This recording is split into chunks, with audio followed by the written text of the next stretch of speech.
Greetings from CDSS and welcome to our third web chat series discussing the preparations for the reentry. We're very grateful that 278 organizers of music, dance, and song communities from 37 states and 2 provinces have registered for this web chat. These programs are especially designed to support organizers of music, dance, and song communities because we know that you are the ones keeping these traditions alive. So we hope that this evening's experience will help you feel connected and supported by this broad network, and that you gather information and resources to help your group navigate however the pandemic unfolds. I'm Linda Henry, Community Resources Manager for CDSS, and we have several other staff meetings in the wings. Sarah Pilzer, our Operations Manager, Nikki Perez, our Membership and Development Coordinator, and Crispin Youngberg, our Office and Registrations Manager. We also have Katie German joining us this evening, and she'll be hosting the website tonight. So we'll start off with some tech tips from Sarah. Thanks, Linda. So I'm sure many of you are Zoom veterans by now, but just as a reminder, you can control various settings and the tabs that are open in your Zoom window using the controls that are found either at the bottom of the screen if you're on desktop or the top right corner if you're on a mobile device. A new feature that we're trying out tonight is live captioning. You might be seeing some subtitles beneath our video. If you don't wish to see those subtitles, just click on the live captions, which is in those controls, and you can turn them off. Depending on the size of your screen, you may need to click more before you see the live captions control. From live captions, you can also open up a full transcript in a separate window, which is similar to opening up the chat window or participants tab. And speaking of chat, we will be disabling the global chat during the presentation, but you can still message the hosts if you need to, and we'll be turning that chat back on at the end for Q&A. From here, you can toggle between gallery view or speaker view, depending on your preference, by clicking the view options, which is either in the upper right-hand corner on desktop or upper left corner on mobile. And Nikki, next slide, please. You'll notice that when we're in screen sharing, right, like we are right now with our slides, first of all, it puts you automatically in full screen mode. If you'd rather not be in full screen mode, you can just click on that view options again and exit full screen. And secondly, you'll notice there's a little bar between the slides and the video of the person speaking, and you can click on that bar and move it to adjust the proportion of each part of the screen. So if you want to make your slides bigger, you can drag it to the right, and if you want to make the video bigger, you can drag it to the left. I know this works on desktop. I'm not sure about on mobile, but that's about it for tonight's tech tips. So I'm going to turn it now over. Oh, yep. Could you quick mention about pronouns? Oh, and then yeah. I have one other reminder that I'll chime in. Great. Thank you for that. I had a note and I forgot to look at it. One last thing, if you have not already done so, please take a moment to either open up the participants tab and you can find your name. It should be near the top of that list, or locate your own video if you're in gallery view. And if you right click on either your name or your video, you can choose to rename yourself, and please include your personal pronouns. That will be a big help. Thanks. And one other tip is that during the presentations, make sure to jot down any questions that you have, because we'll have the breakout rooms following the presentations and then the Q&A at the end. So to help you remember your questions, just take some notes along the way. Yeah. And as always with good Zoom etiquette, please keep your mics muted. If you are not speaking, it'll help us all hear better. So. All right, I think now that's it for tech tips, and I'm going to turn it over to you, Katie. Thanks, Sarah. All right, let's see that next slide. There we go. Great, thanks, Nikki. Well, welcome everybody. This is our plan for tonight. We are already late. That's just what happens when there's so many people. We are going to do a quick recap of what we've talked about so far in this series, but then we'll spend a good chunk of time hearing about the status of the vaccines, as well as the exciting news for both the US and Canada last week, with new vaccines being approved, what that might mean for our community. We're going to take a moment to look at the whole sector perspective, and I'm going to share with you a synthesis of a lot of conversations I've had with people over the last few months.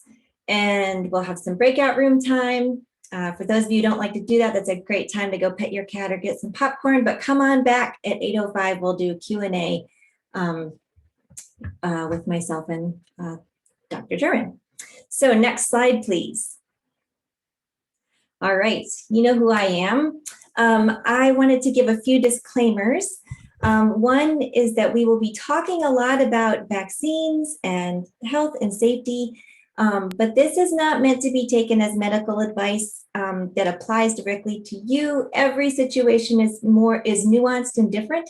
So please, please hear me when I say this is a friendly, good faith discussion among people who share a passion. We'll get some useful information, but these are not meant to be hard and fast guidelines. Another thing I need to be very transparent about is Dr. Thomas German, who will be joining us tonight. I am related to him. We are in fact married, and he is right there. So he will be joining from the same laptop. He has been practicing medicine here in Asheville, North Carolina for 8 years since residency. 8 years since residency.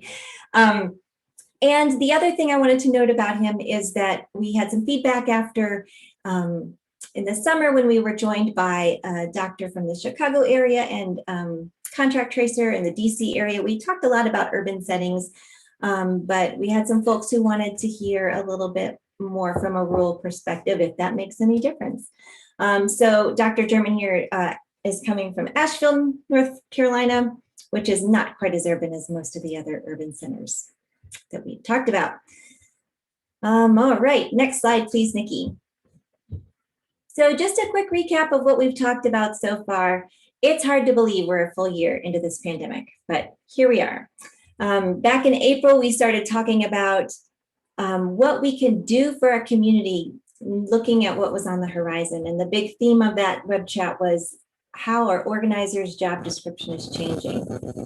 You're not just planning in-person events. We all of us are suddenly put into this position where we are holding communities together, trying to figure out how to maintain real personal connection in digital format and learning as much as we can, as quickly as we can.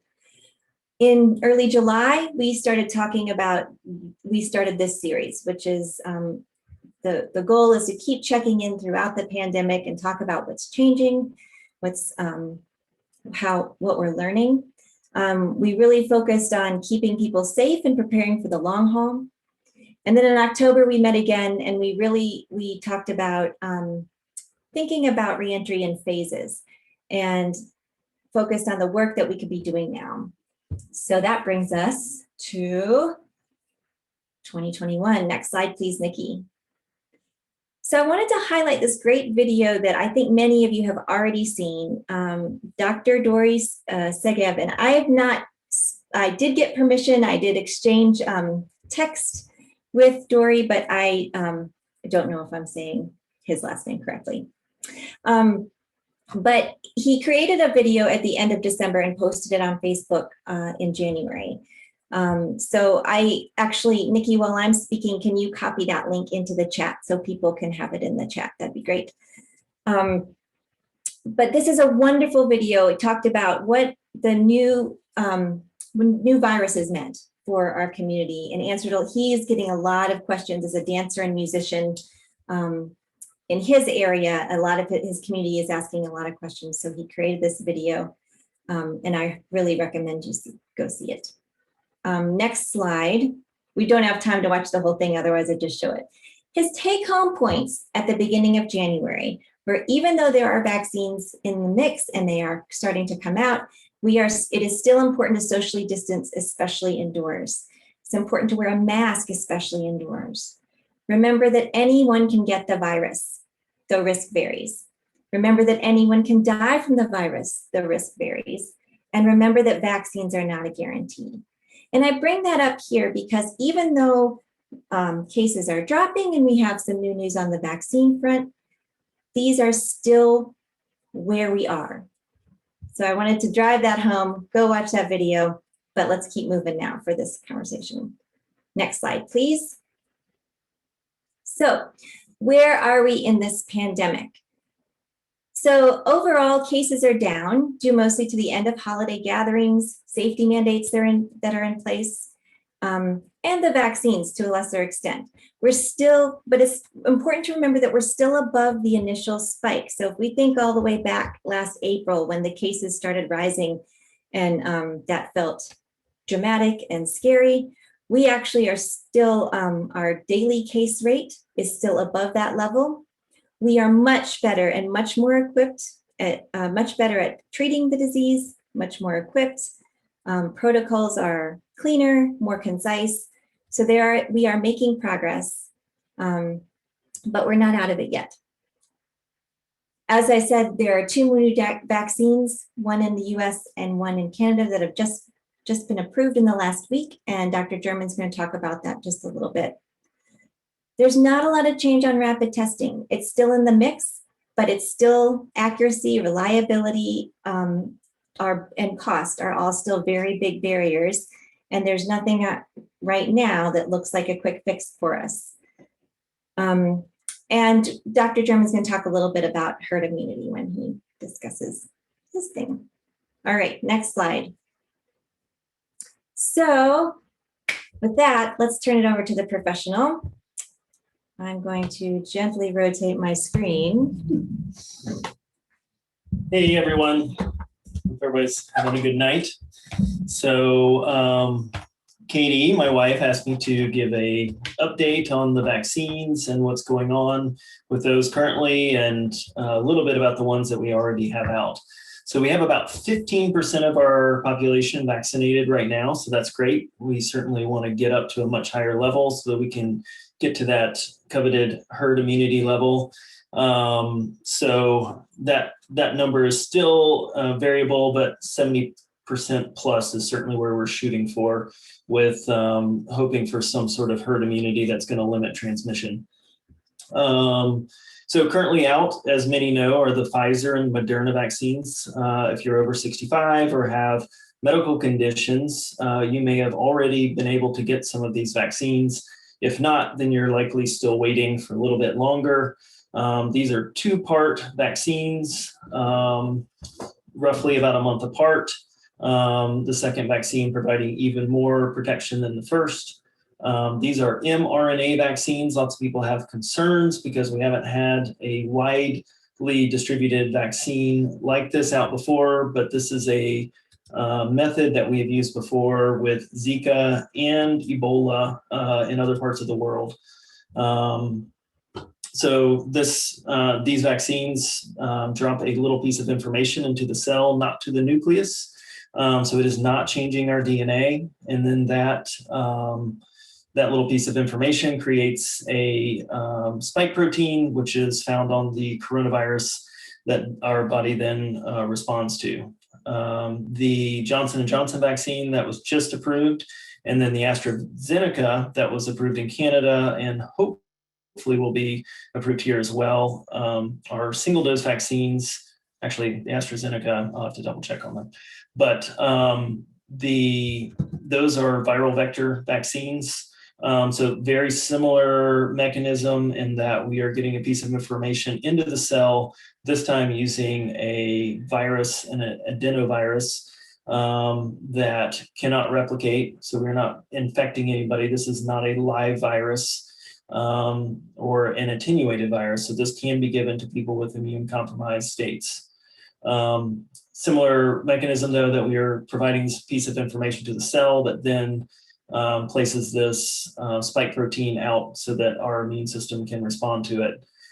There is no replication of virus. There's no changing our DNA. So these are things that some folks have been very concerned about, but these are quite safe. And again, we have actually used these mechanisms for other vaccines around the world, again, for Zika and Ebola.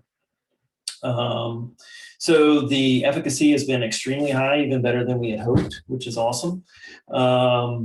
The numbers that we see are the efficacy for preventing disease. That means preventing somebody from having obvious COVID disease. And so the Moderna and Pfizer are both at 94 and 95% efficacy, which is great. What we still don't know about these vaccines is how well do they prevent transmission. So we don't know if people are actually still getting the virus, but just not developing the disease states that we see with COVID-19. So that also puts into question, can people who are vaccinated still spread the coronavirus? And for that, we think that there's great hope that we will not be spreading it as easily, but we don't have the data yet to fully support saying that if you are vaccinated, that you're not likely to spread. So the CDC did come out and say that for folks who have had the vaccine and who are potentially exposed, that they are not asked to quarantine currently. So I think some of that is based on some just hopes that it will prevent transmission. There are some recent news articles out from the Lancet and also from Israel that also are positive in this regard, but may be over extrapolated in regards to how much hope that we can get from those yet, because the studies were sort of tangential data that we can't fully pull that from. So the Johnson & Johnson vaccine and the Astrazeneca vaccine, the Johnson & Johnson being the only one currently available in the United States, and hopefully several million doses will be available in the near future. Many will note that that vaccine doesn't have quite as high of an efficacy rate, and that is just for prevention of disease. In regards to the amount of deaths, actually nobody with the Johnson & Johnson vaccine who's been vaccinated has died. So far it's 100% in preventing that, and it's near 100% for preventing hospitalization. And those are the numbers that we really want to look at when we're looking at this vaccine that's coming online currently.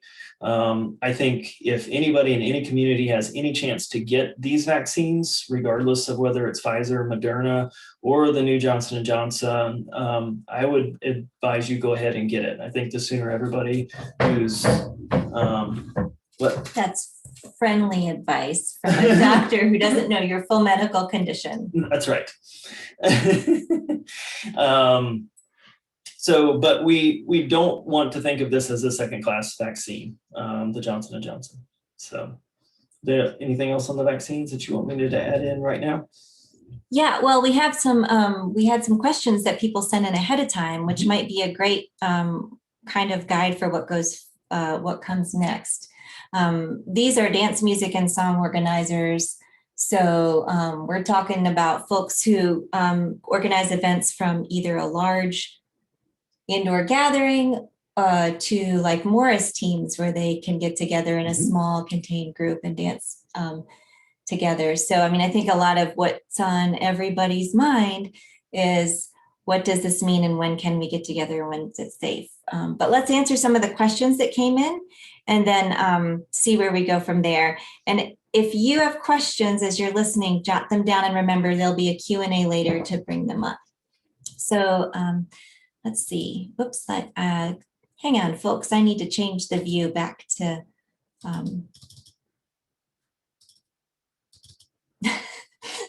not this, basically. There we go. Okay, sorry, hon. It's okay. Okay, so question number one, if you have already had COVID, do you need to be vaccinated? Yes, right now we are just proceeding with the current vaccination schedules. If it's Pfizer and Moderna, you're still getting 2.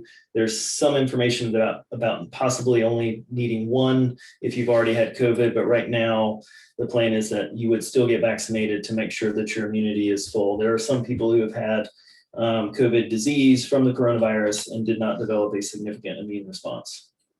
So. Great. How does being vaccinated impact transmission risk? So I touched on this just a minute ago.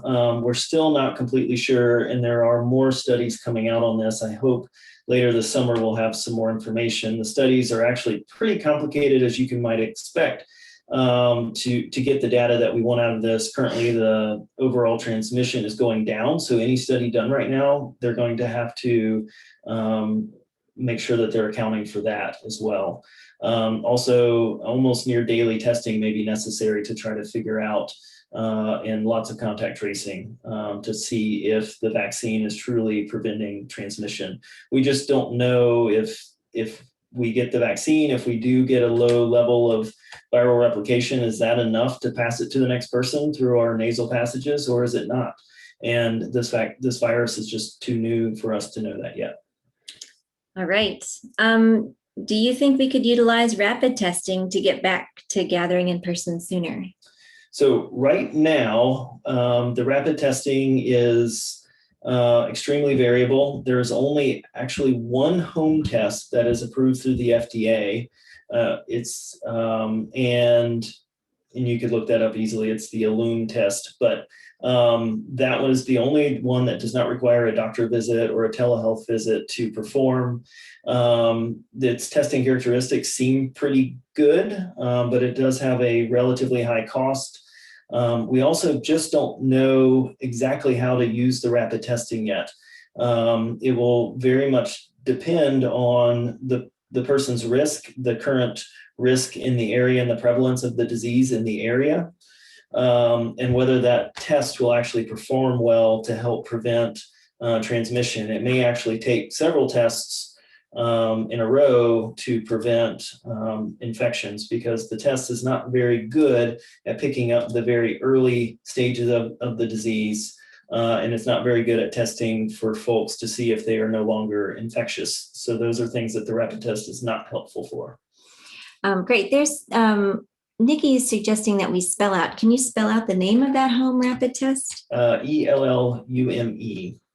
And that was just approved in the last month, and is the United States is ordering a lot of those tests, but it's not nearly enough to be widespread. It certainly will be difficult for folks who don't have access to technology or access to funds to be able to perform that test. Great. So at what point will we know it's safe to gather again as we used to? So obviously the safe there is in quotation marks for a reason. Everybody's risk is a little bit different. We have all gathered in the winter in previous years when flu was going around. COVID-19 disease being much more dangerous than the regular influenza, but just in comparison, we have many people in the United States, between 30 and 60,000 people a year, depending on the season, die from influenza. Some folks don't find that acceptable risk, and if they're older and have immune compromised states, they might not go to a dance. If we're younger and we don't see that as a major risk, then we're going to possibly go to that dance. So everybody's risk is going to be different, and there's not going to be a totally safe time ever. This virus will be here for good. The only thing that we have right now to prevent hospitalization, comorbidities, and death from this virus is the vaccine currently. But obviously that not everybody is going to get vaccinated. And so there's always going to be a chance of transmission from folks who have either been vaccinated, as I said, we're not sure yet, to somebody who has not been, or else from other folks who have not been vaccinated. So this is also going to depend on the local prevalence of the disease in your area. And we are not, this will be determined by state and local organizations as far as what is safe. Just in conversations with Katie, CDSS is not going to be coming out with this is now the safe time to gather again. Is that correct? Yeah, I'm real sorry. I know that would really make everybody's life a lot easier, but that would be an irresponsible thing for CDSS to do because of, well, what we've talked about so far, but also some of the disparities and how the vaccines are rolling out. And we aren't going to be on the same page. So that's why it gets hard. Dr. Segev, the video I referred to earlier, he has a neat section that talks about thinking about your risk threshold personally and as a community. And I think that's a really good way to start thinking about it. Because we've always danced at our own risk, we just don't really think about it. Most of the risk to us are, cold and maybe some stomach bugs have gone around some dance events. I know some of you out there have experienced that. There's never going to be a time when we can figure out how to dance and touch and interact without transmitting something. So it's really a matter of when does that that risk threshold get down to a level where we as organizers are comfortable holding events and where we as individuals are comfortable going to events. And that we don't know. It's still an uncertain area, and it's really frustrating that it's uncertain and we can't predict it yet, but that's where we still are. Okay, a few more questions. What do the other emerging strains of this virus mean for our future? So many of you have seen in the news that there have been variants that have come to the United States from other parts of the world or arisen here. The South African strain has been particularly concerning. It seems to spread much easier and have similar characteristics in regards to potential comorbidities, hospitalizations, and death. So we are concerned that we may see another spike later this year. We have started to see, I think, as Katie said, after the major holiday season, certainly amidst some of the weather that we've had in our country over the past month, where people have been staying inside and not going out as much. Hopefully, some of this is folks being very careful and trying not to spread or get COVID-19. So I think it still remains to see later this year as we get to warmer weather. We're going to want to get out. We're going to want to go do things. I think we're continuing to be extremely vigilant is very important as we head into the spring to see if we can kind of keep this at bay. Both of the vaccine methods that have come out, the mRNA vaccines and the viral vector vaccines, can actually be modified relatively easily, and Moderna already has potentially a booster vaccine available.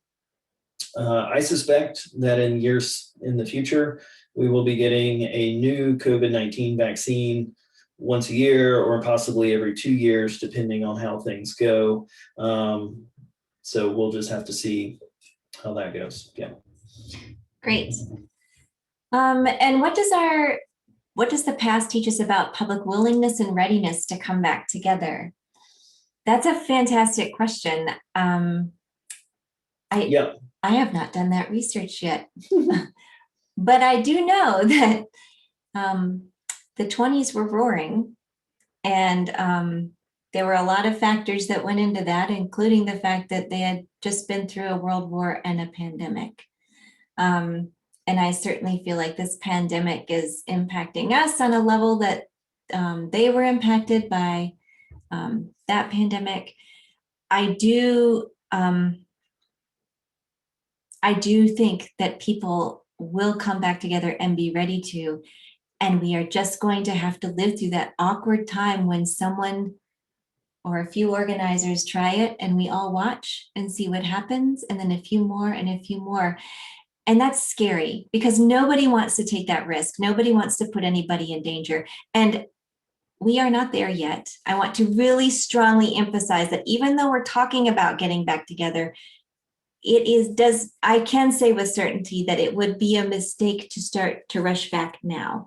We have been we as a sector, our whole sector, which is participatory dance, music, and song, we've been really good about supporting each other, guiding our communities, staying strong and being creative and not being a part of the problem. But the problem is still very much out there. It's still very dynamic and there's still a lot that's unknown. So we need to keep not being part of the problem. I think most people who choose to join these discussions already feel that way, but I just want to really emphasize it. Okay, Nikki, next slide. So I want to take a moment. At CDSS, we adopted some core values, including inclusivity. And that's really kind of impacting a lot of what we do and how we operate. The closed captioning function that we have as a default, we're trying to do that more often to help people with hearing impairments and make sure that what we put out there digitally is as accessible as possible. But that also means that we talk about it. And one thing that's is really important to the board and the staff is to talk about equity in vaccine distribution in the pandemic as well. And to really just make sure everybody understands there are some real disparities right now. And so when we start thinking about it's time to go back, we want to start gathering, want to start having events, it'll be really important for all organizers, for everybody in the community to stay up to date and understand what the distribution disparities are in your area and think through how that might affect who's going to be ready and willing and able to walk through the door long term. So, one way I'm going to, are you comfortable back there, or do you want me to move the camera away? You can move it back if I'm done. I'll move the camera away, but if we want to loop him in, we can do that again too. Bye, Thomas. So one of the things that ways that the vaccination distribution is very uneven is related to geography. I think as many of you know, our Canadian members and friends are having a much slower rollout. They've had manufacturing issues. They have had shipping delays due to the winter. So they are in a very frustrating position. And as hard as it is to be patient in the US where the vaccines are rolling, it's much harder for Canadian friends right now. Geography also comes into play when we think of rural versus urban distribution. So there's been a lot of pressure to get vaccines rolling, and when it's distributed to a densely populated area, you can get it out to more people quickly. Distribution in urban settings, there's just extra travel and time involved, and that becomes tricky, especially for the Pfizer and Mrna vaccines that have to be deeply refrigerated and have a more restrictive shelf life. So that's just something to be aware of. There are definitely large swaths of the country that are rural, and they have not had the same access to vaccines as folks in urban areas. There are also very clear economic, class, and race disparities in the vaccine distribution, and it's really everything is related to everything else. But the pandemic has illuminated so many of the disparities in healthcare outcomes for Indigenous people, people of color, people in lower socioeconomic status. And, a lot of times they are considered essential workers or doing a lot of the support work. They don't have the flexibility in jobs to take off. Sorry, I got distracted by a pop-up. Forgive me for my tongue-tied. In many cases, to sign up, you have to do it online too. So that requires comfort, signing up online, the time to stay at it. I mean, I think many of you have already experienced how you have to try before you finally get an appointment. You need to have flexibility in your scheduling, time to take off work, transportation to get to the location, and then again, back into a rural situation, sometimes those distances are really long drives. And so it's the transportation and the time it takes to get there. To overcome all of those barriers, you would need a decent bit or a minimal level of trust in medical and public health entities. And that's where history really comes into play for communities that have felt overlooked and not taken care of by the health system in either of our countries, but certainly in the US. That's another really big barrier. So this is a great article about from the Journal of American, wait, what does JAMA stand for? Journal of American Medicine. A. Right. And then there's an A. Yeah. I will, Nikki, if you could copy that link into, that talks a little bit about disparities and inequity. So, next slide, please, too. Thank you.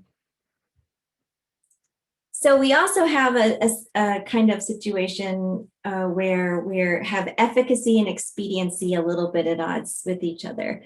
The general understanding is that for vaccine rollout, if you can target the hardest hit populations, the people most vulnerable, most susceptible, and make sure there's enough doses allocated to them and prioritized for them, then they want to, then we have a higher chance of creating safety for the most vulnerable people. The problem is that is a lot of complexity, and there's a lot of, if then you have to take into account people's backgrounds, class, race, comorbidities, all sorts of things. Every level of complexity means it's harder to roll out the vaccine. So in January, we started seeing a lot of states transition to a much more simplified approach, which is everybody over 65, regardless of other risk factors. And then that helped get a lot more vaccines out, but it's not necessarily the strategy that gets us to safety as a whole population quickest. I probably should have let this guy talk about that because he would probably say it better than me. But the point I want to make is that there is a lot of pressure right now for governments and politicians to get their numbers up. If you look at this little graph, I'm sorry, it's very small, but it's one of the trackers that talks about the number of individual doses per 100 people that are given out. And there are several trackers for this, and there's a lot of political pressure to get that number up. And so that means that what that means is we're going to need to still be patient, even though those numbers of doses are going up. More and more doses are out there. People are getting vaccinated. It's not necessarily getting to the most vulnerable populations the way it would need to be in order to get back to kind of letting our guard down. And so that's just a dynamic that's at play. States are making different decisions. Massachusetts and I think Tennessee are two states that actually have a much more nuanced distribution, like they allocate doses for different needs and populations. And hopefully as time goes by, we'll have more and more data on success and how to do that well, and other states will jump on board. But it's a factor to consider. Okay, next slide. So last time we talked in October, we talked about thinking through a 4-phase system. We may decide there are other phases, but I think that still basically makes sense. And I think that we are, that little where we are marker shifted when I added text. I am supposed to be making to the point right now that we are still in the social distance phase. So ignore where that red marker is. We are still in the social distance phase. We are making progress, but we are not at a point where it is universally safe to do local events. I will say though that with the weather warming up, that there are ways to conduct smaller scale gatherings outside that are distant or that are safe. And we've heard from some folks that were doing that for song groups, some dance group, or some musician gatherings as well. So that's something you can consider. But again, still mask if you can, still stay distance if you can. We did have someone ask about Morris teams that are smaller gatherings of people. They're not necessarily changing partners. That's a discussion you need to have with your team and really make sure that everybody's on the same page, everybody's comfortable, and everybody understands what the risk is. Because here's the thing. you worry about it and worry about it and worry about it. This is my experience with my pod, the people that we're podding with. Once you get around them, it feels okay. And that feeling okay is so nice to feel that it gets really, really tempting to just continue letting your guard down. And that's human nature for all of us. We miss being together. So one thing we as organizers need to think about is making sure that if we're going to take a step towards gathering, we have the conversations with people first to understand what that small group of people is comfortable with, what they're not comfortable with, what everybody needs to do to stay safe, and then stay vigilant on it. We don't want to start becoming part of the problem this far into the pandemic because we've done such a good job. So I think we're likely in this space until June. I don't know, please don't hold me hard and fast, but we have a long way to go before enough people and enough of the vulnerable people in our population are immunized. So I'm just going to put that out there and you can discuss it as you will, but I hope that you will take into consideration all the unknowns we still are dealing with. And the other thing I want to say, especially right now, is your leadership is so important. And again, I know most of you didn't sign on to be old leaders. A lot of folks just wanted to plan events because they're really good at it and you can do the logistics from the back end. But all of our communities need all of us to be strong, open, transparent, empathetic leaders right now. And everybody is tired. And a little bit goes a long way, is what I'm saying. You don't have to be more than you are. You already are what your community needs from you. We just got to make sure the conversations are happening. So next slide. All right. So in phase one, we're looking at emphasizing online events still. Small socially distanced outdoor gatherings start to become okay. Really, this is the best time for you all with your communities to work on community culture, safety, values, policies. And another good discussion to go ahead and start having is what happens if someone wants to engage or join in a small event or early events and they don't want to adhere to guidelines. It's a tricky place to be in. And so the more you think it through now, how you want to communicate, what you need to say, the better it's going to go. And these are going to be long, complex conversations. So go ahead and start organizing, scheduling talks with folks, series of conversations with your community. I would even suggest if you have the ability to survey your community, that would be a really great thing to be doing right now. Start asking people in a methodical way, what is your comfort level? What will be important to you to return to dancing? What are your risks? How are you vaccinated? Those kind of questions are things we're going to not just ask once, but ask multiple times so that you can start seeing what is changing and what is progressing in your group of folks. The other thing we talked about last time was fundraising, and thinking about that in terms of fundraising for freelancers, but also for the dance organizations that you're involved in. I want to switch that to fundraising and advocacy. And this is the part where I want to synthesize some of the conversations I've had with folks over the last 2 months now. Next slide, please. Oops. Oh, I'm missing a slide. Okay, I'm just going to talk. You ready? Here we go. So I've several callers and musicians have reached out to me, I think independently, over the last few months to talk about some of the struggles and concerns that they're having. And I before I proceed, I want to say that I did follow up with some of these folks and ask them if they would come and be guest speakers, but that's not a comfortable position for them to be in. And I think you'll see why in just a moment. So when the pandemic started, so many of us had never thought about trying to do our dance, music, and song activities online. We didn't know what we were getting into. We didn't know the labor involved.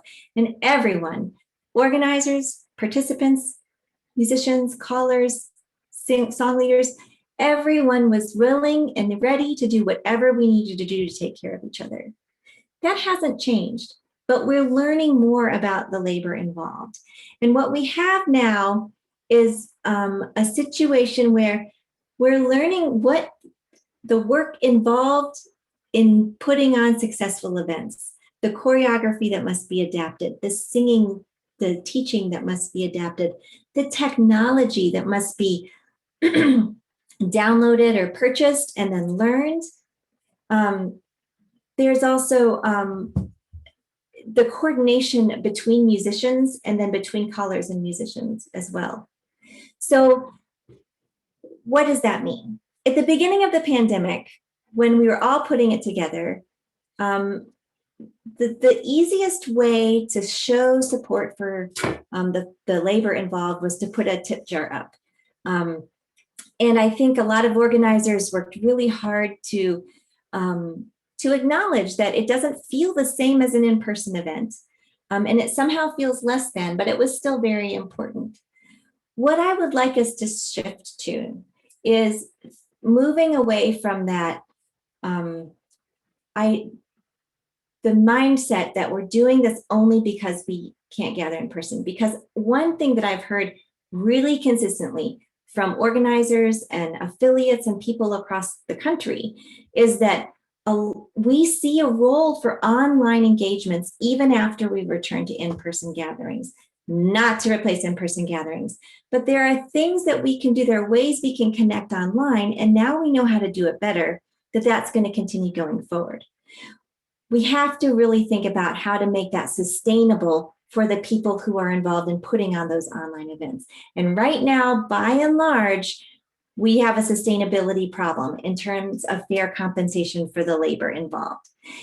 I know that we are a folk grassroots community, and that is often in odds, or that it feels better to be there than in a professional world. But we've always straddled that balance between folk community volunteerism and professionalism, because we really value and we really rely on freelance musicians and callers and sound techs, tech support folks who create these really positive experiences for us. So here are some simple things that I think we can do that I want to put out there for all of you here. We can shift from a tip jar mentality to a suggested donation and sliding scale mentality. Some folks are already doing that, and that's great. Some folks, some groups offer a base pay and then tips above that. Not everybody's going to be in that same financial situation. But the important thing is, as you're planning online events, have these conversations with the musicians and resist the urge to feel like we've set a precedent. Yeah, I think I'm going to stick with that. We haven't set a precedent. We were in survival mode. Now we're in growth, learning, and sustainability mode. And we need to adapt, because the truth is we are not going to be able to continue providing high quality online events if we cannot, as a whole sector, raise that base kind of level of understanding and pay. For callers in particular, sometimes they're putting in 8, 10, 12 hours to adapt their dances, try them out, coordinate with musicians and get that together. It's very different than driving an hour up the road and calling from the cards you're used to. That's just one little example. Another thing that would really help with this is if all organizers who are putting together online events take a moment to make sure you're advocating to the participants for this.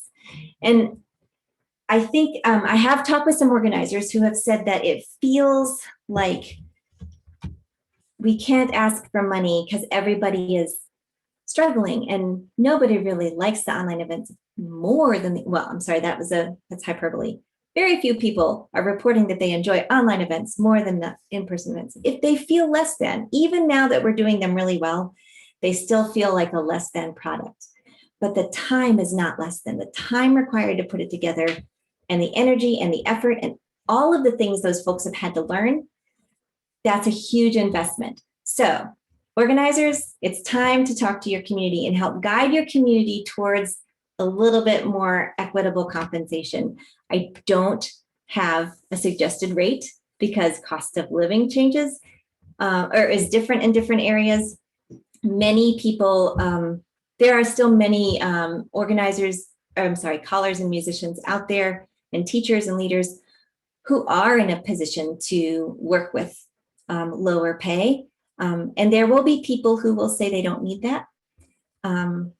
But I think the important thing is that we have the conversation now and we help participants. So advocating for our freelancers, that means talking about money, talking about what their time is and what their comfort-based pay is, thinking about how we frame that differently from a tip jar mentality to suggested donation and sliding scale, and really being bold and happy and fearless about talking to your community, because the truth is we all want this, we all want to take care of each other.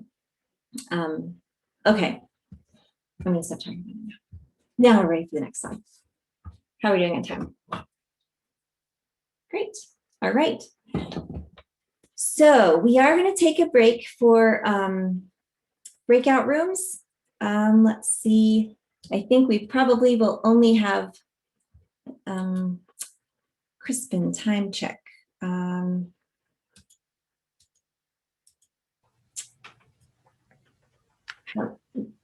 sorry, I'm trying to get back to the, I can't see what I need to see. Crispin, how much time do you think we should put folks in breakout rooms for? We said 20 originally, but I think we're running a little bit late, right? I think so too. Should we cut that down to 15, or is that going to be good? Let's do 15. 15 sounds good. So here's what I suggest that you talk about, but you certainly are free to do as you will. Move briefly through your name, location, and the traditions you're involved with. What I want to hear or see in the chat after we're done, what feels the hardest right now? And what are you thinking about doing next for your community? And I think that that's all we need to say. And you'll get a prompt when it's time to come back. Okay, here we go.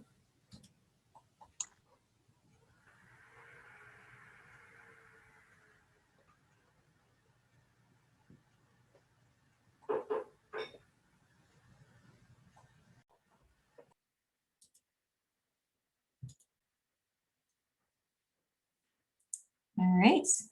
People are trickling back in. We'll give it a few more minutes or a few more seconds. Oh, it's nice to see faces now as people come in. I miss everything in the front.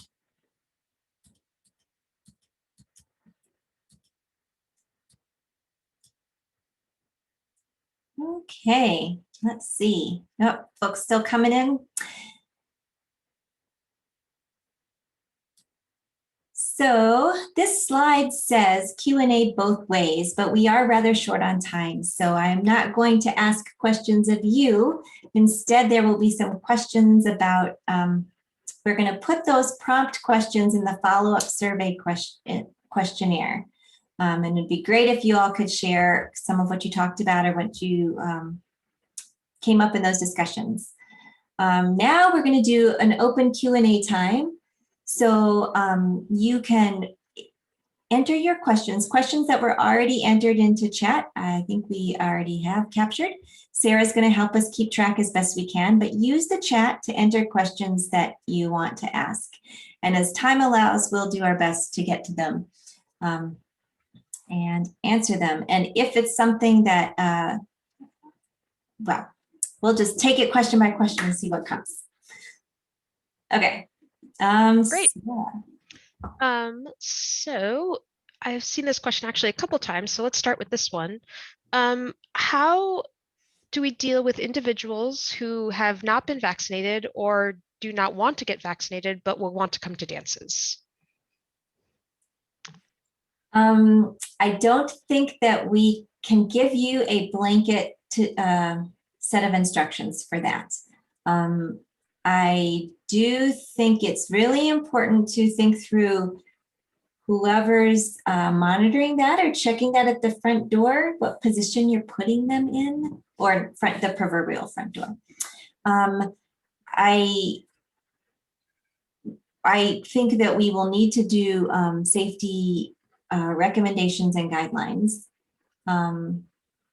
And each group will need to decide for themselves what the policy and practice and actions will be if someone comes and openly disagrees and refuses to do it. And that is a hard discussion. We have to have that discussion for our own events and camps, and we start having them as well.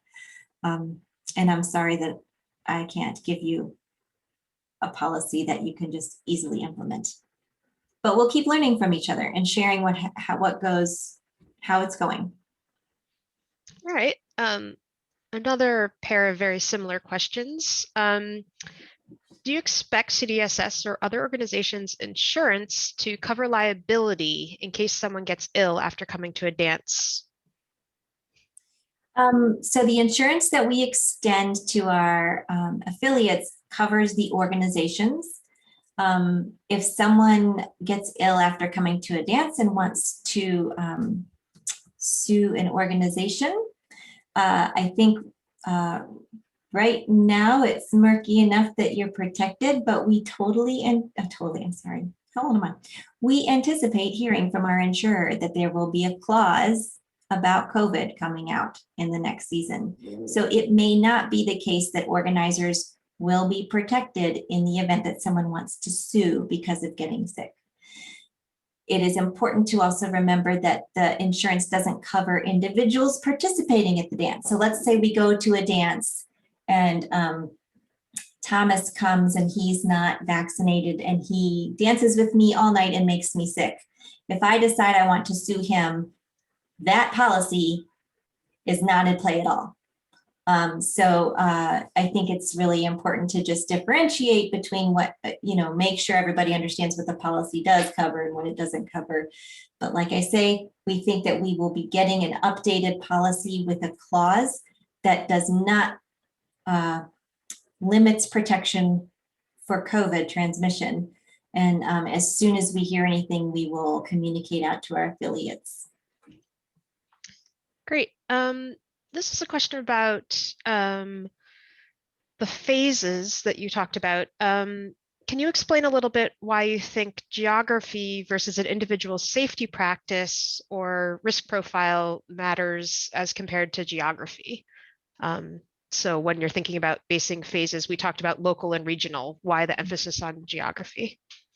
So right now, at least in North Carolina, and I don't know specifically how other states are managing this, they are determining threat levels for each county based on a number of factors as far as prevalence, percent positive tests, and all of those go into play as far as what recommendations there are in regards to limitations of numbers of individuals meeting or opening of restaurants or bars, all of those things.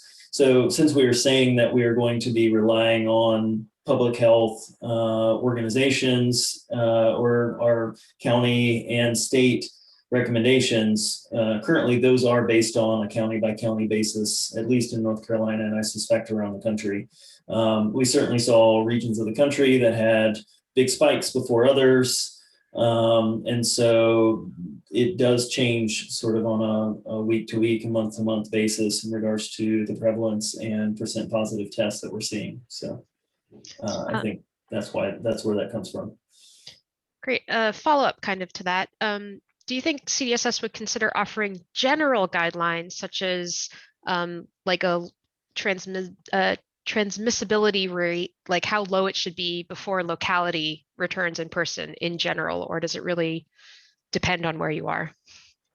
I'm I'm happy to let you speak this too, but I think that's just one of many factors to take into account. And so it's more of a flow chart equation than a straightforward list of guidelines. And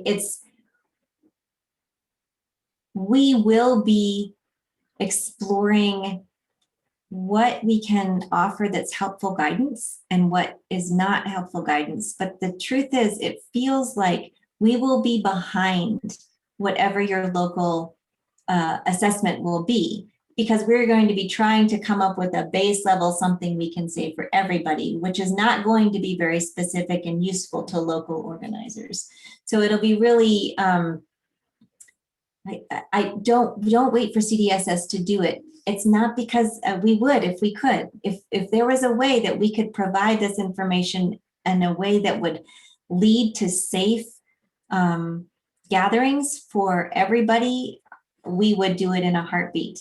But we have to be really careful not to mislead someone or mislead organizations and provide recommendations that are not specific to the situation where you are. Great. Changing topics a little bit. This one's about viral load. And since that's related to whether someone gets infected or not, do we think that the chance of getting infected if you have been vaccinated is also related to viral load, or is it more likely related to other factors such as genetics, expecting that dancers who are infected are going to generate a lot of virus? So is a high viral load going to be a high risk factor even if you've been vaccinated? Yeah, and so that's kind of what I touched on earlier in regards to the vaccines and the data that we don't have yet, as far as how often are people getting infected and exhibiting some viral load even after being vaccinated. And we still just don't know that. We really have good reason to believe that viral load and then spread are going to be lower. But if the threshold for spreading COVID-19 is extraordinarily low, then even somebody with extremely low viral load after getting vaccinated might still pass it on to somebody. And so it's one of those things where we're just sort of employing the precautionary principle that we've got to kind of prove that this is safe before we assume that it is. And so, yeah, right now, certainly somebody with a high viral load in a dance where they're breathing and changing partners every set, that's not a good situation for sure. So. And singing close proximity as well. Right. There are several different questions along the lines of the legality of asking somebody whether they've been vaccinated, excluding them from a dance if they haven't been, and whether CDSS could consult with an attorney to provide guidance on those questions. We will be, that is our plan, is to consult with an attorney, but so far the attorney we've spoken to has said you need to talk to an attorney in your area because obnoxiously enough, where you are and the state that you are operating in may have different, it's been a minute. I'm not going to say the right thing. I'm sorry. The really important salient take-home point is that you need to consult with a lawyer that knows your region and your area and understands the precedent and that happens there. But we are actively reaching out to consult with lawyers, and if we are able to share something that would be helpful, we will. So in terms of CDSS providing guidance as it relates to national legislation such as the Americans with Disabilities Act, that is something we expect to be able to comment on. I'm not sure I completely, the Americans with Disabilities Act as it relates to COVID transmission or vaccination or restricting folks from participating due to vaccination status. I'm going to look that up. We'll talk about that next time. All right. Let's see. This is on a pretty different tack, but I think also salient. Sorry, let me just find it. How do you keep a community together when some people were going to want to continue meeting virtually even after you've returned to in-person events? Oh, that's a great question. And honestly, there's probably a lot more people with ideas on that on this call or on this web chat. I think the key that I'm learning, and I've learned a lot this year, is fearless, open, transparent communication. And I know that is, it seems overly simplistic, but I think it's really important to just keep giving folks the opportunity to talk through what is important to them, what they need. There are definitely benefits to the online engagements. We've heard that people are making some really deep and meaningful connections, that it feels really good to think about a larger community.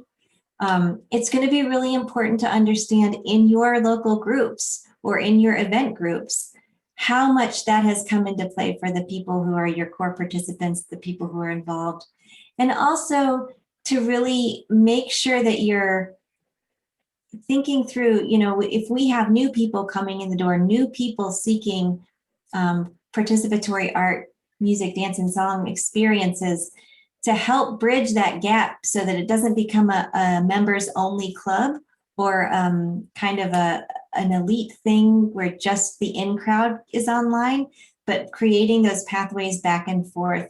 And more talking at the dances, which is sometimes the last thing you want to hear, but it's really important. And I think we're going to come out of this with an understanding as a whole community how important it is to talk through some of the issues. What are you comfortable with? What are you not comfortable with? How do you feel safe? What do you need? How do I take care of you so that we can do this together? I think that's going to be a big piece of it. And there's not going to be one answer for every community or every tradition even out there.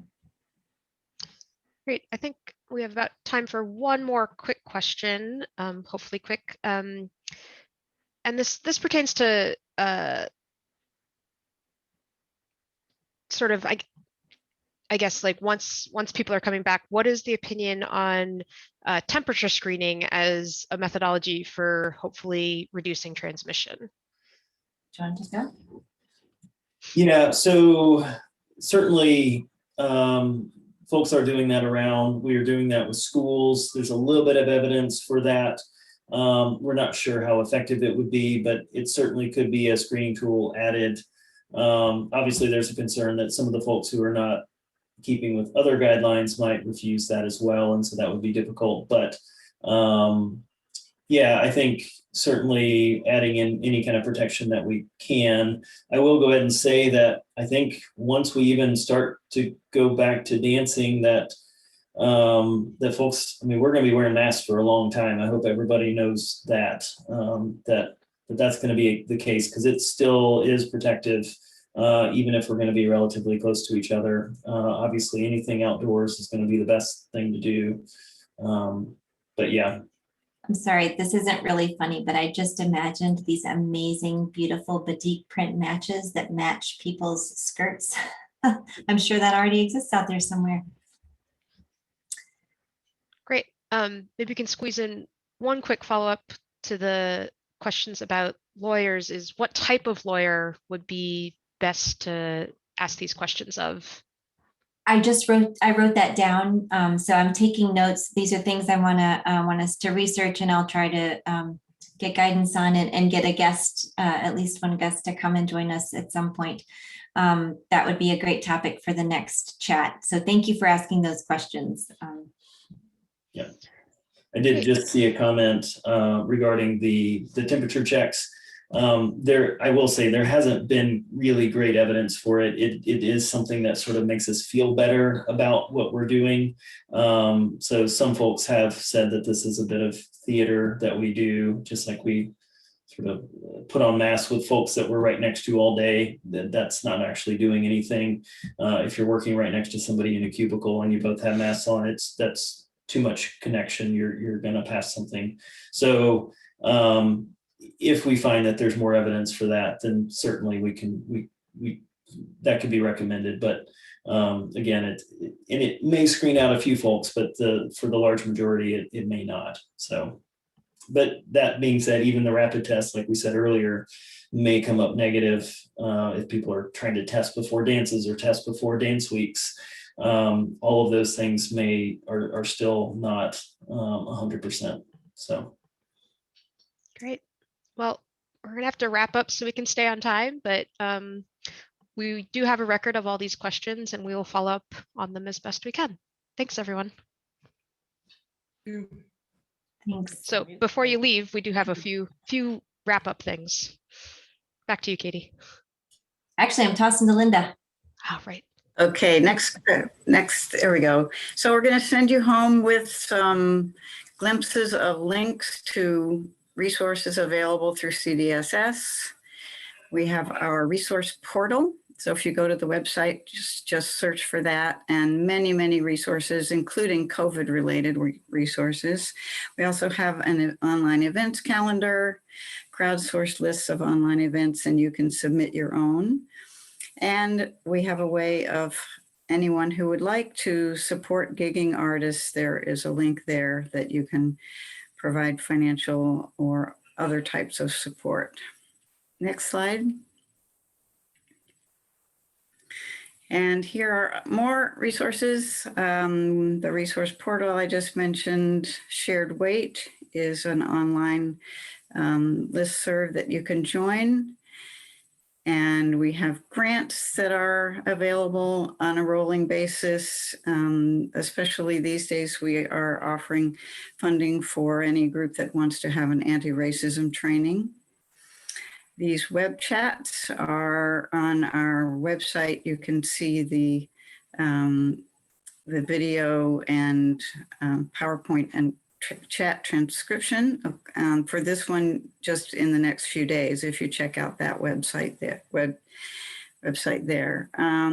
The articles in our newsletter for organizers are often included, and one-on-one support if your group is having a particular issue, and especially during COVID, you can contact us and have someone be in touch with you. We do want to encourage becoming a group affiliate. All that information is on the website, and joining as an individual member will help you make sure to receive announcements for future web chats. Next slide. So tomorrow you'll receive a feedback survey, and we would love to hear your input. We really take to heart all the input that we receive from our participants to help us improve the web chats in the future. And like I said, you can see the video and chat bar and PowerPoint for this web chat within a few days. And if you have any friends that weren't able to join us tonight, make sure that they have access to the web chat website. As I mentioned, we'll be sending out announcements, and we do hope that you will all keep in touch. Think of CDSS as your personal support, and let us know if there are things happening in your community that you need help with.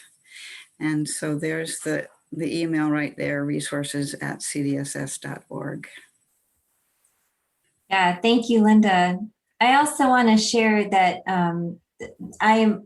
I welcome you emails directly to me, katy@cdss.org. I can't always reply to everybody quickly, but hearing from the community, learning from others is one of the most amazing parts of being in this organization. And I think it's one of the most valuable things that we can share back. So if there are burning concerns that haven't been touched on within reason, let me know, reach out, and we will keep having these discussions, and we'll let you know when the next web chat's scheduled.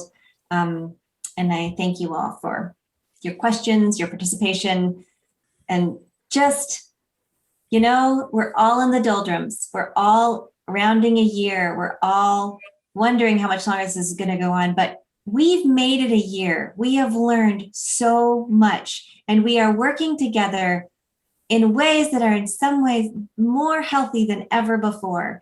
That's a little bit that in my lifetime, I should say.